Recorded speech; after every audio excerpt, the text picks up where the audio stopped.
One more thing that we need to talk about is finding values of trig functions using your calculator. We already talked about one of these things, and that is that if you're working with angles in degree mode, then your calculator has to be set in degree mode for you to get correct answers for these. The other thing is that since our calculator doesn't have keys for the secant, cosecant, and cotangent functions, that means that we have to use those reciprocal identities to find values for these functions.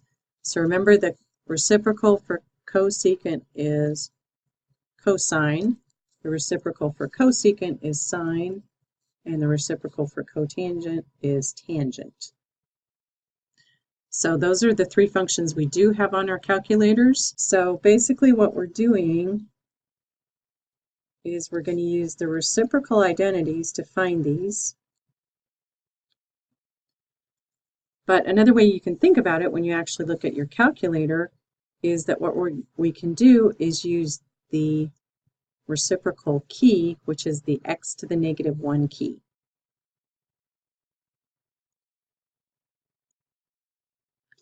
So first of all, if we want to find the sine of 49 degrees 12 minutes, I'm going to check and make sure that this is in degree mode. Yes, it is. And then I'm using my sine key, and I'm going to put in my angle. I'm using my angle menu to put in degrees. And then I'm putting in the 12 minutes. So there's my value of sine. I'm going to round this to 4 decimal places. The next thing I'm going to try and find is the cosecant of 49 degrees 12 minutes. Now I already have the sine value for that angle. What I'm doing is using my reciprocal identity. I know this is going to be the same as 1 over sine of 49 degrees 12 minutes. And I already have that value. I found it on my calculator. It was 0.7570. So I could use the value that I already got on my calculator and just calculate this out. Or I could have done this all in one step on my calculator also. So at this point where I just found this answer, I could use my x to the negative 1 key. It'll take my previous answer and find the reciprocal of it. So that would be one way to find it. I could also have put in the sine of 49 degrees 12 minutes, and then right there used the x to the negative first key, which would give me the reciprocal. So 2 different ways I could have done that. Either way, I'm getting an answer of 1.3210.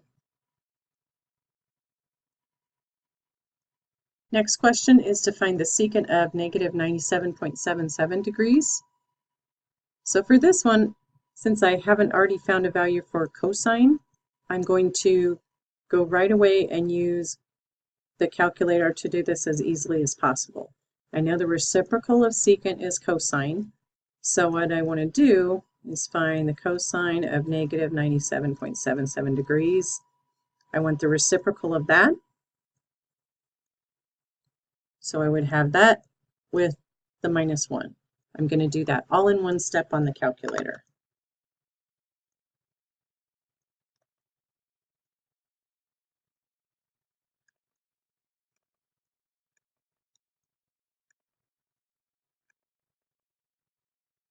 So I'm putting that in.